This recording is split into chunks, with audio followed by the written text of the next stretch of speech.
जाए। हजदा, कैसे थे नंबर्स? भारतीय एयरटेल के कोर नंबर्स में अच्छा परफॉर्मेंस देखने को मिला है। आपको बस मुनाफे में दबाव देखने को मिलेगा। मुनाफा जो है वो करीब करीब ये गलत आंकड़ा आप दिखा रहे हैं, 1612 करोड़ के आसपास मुनाफा आया है। 46% तक की गिरावट देखने को मिल रही है। अनुमान था 2671 करोड़ का मुनाफा आएगा। अब मुनाफे के पीछे कंपनी ने कारण साफ दिया है। एक्सेप्शनल लॉस हुआ है इस पर्टिकुलर क्वार्टर में 3416 करोड़ का, और ये इसीलिए हुआ क्योंकि हम सब जानते हैं कि नाइजीरिया की जो करेंसी है नायरा, उसे डी वैल्यू किया गया था। उस करेंसी डीवैल्यूएशन के चलते इनके अफ्रीकी बिजनेस पर दबाव बनता हुआ दिखाई दिया, और वो अकाउंट कर रहा है एक्सेप्शनल लॉस के लिए करीब 3417 करोड़ का।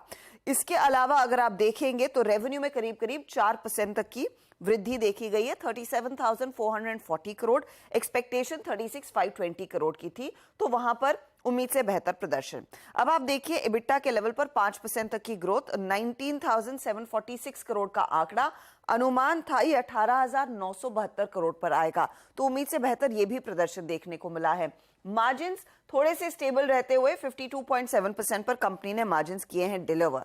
लेकिन जो बड़ा आइटम है वो है आरपू का, एवरेज रेवेन्यू पर यूजर।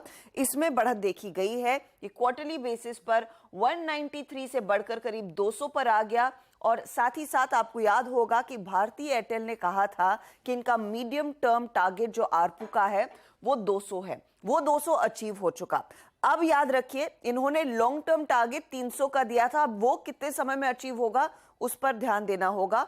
और आरपू के पीछे जो ग्रोथ 3-3.5% की आई है, मोबाइल इंडिया रेवेन्यू जो है मोबाइल सर्विसेज का, उसमें करीब करीब 12% तक का इजाफा देखने को मिला है। तो आज दरअसल वो इंडिया का बिजनेस ग्रो होता हुआ, और आरपूज में जो ग्रोथ है वो लार्जली फोकस में रखेगा स्टॉक को।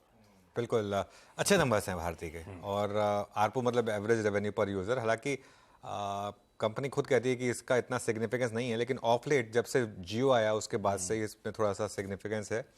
और ये एक इंटरेस्टिंग चीज़ है कि कंपनियों ने धीरे धीरे अपने बेस प्राइसेस बढ़ाए हैं, और वो विजिबल है। और स्टॉक करेक्ट हो चुका है पिछले कुछ दिनों में। वो जो जियो का वो भारत फ़ोन लॉन्च हुआ था उसके बाद स्टॉक करेक्ट हुआ था।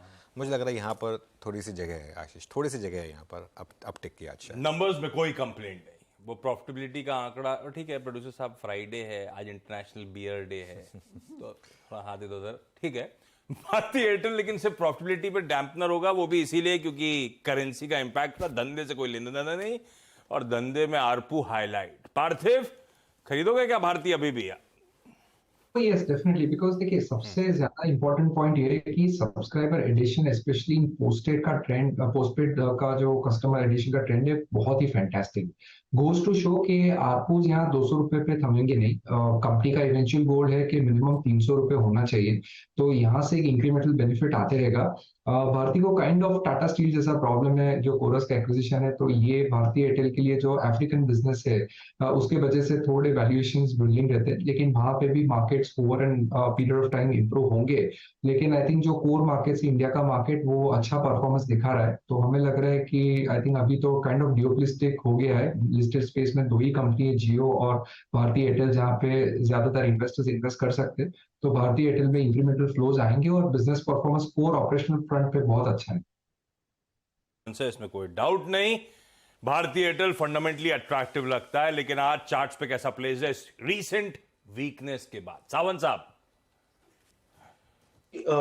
आशीष जी, अगर मैं भारतीय एयरटेल को देखूं, जो कल का लो बना हुआ है वो है करीबन 865, ये बहुत अहम होगा। और अगर हम किसी भी नी जर्क रिएक्शन से इसको ब्रेक कर दे तो मुझे लग रहा है मैं 1 घंटे के लिए वेट करूंगा। फिर से अगर ये स्टॉक कंफर्टेबली 870 स्पॉट के ऊपर ट्रेड करे तो बहुत कंफर्टेबली लॉन्ग जा सकते हैं। तो कंडीशनल बाय 870 स्पॉट के ऊपर, स्टॉप लॉस रखेंगे 855, 855, और वहां से हम टारगेट कंफर्टेबली 900 का मिनिमम रख सकते हैं। ये है कहानी भारतीय एयरटेल की। नंबर्स के लिए एक्चुअली थम्स अप।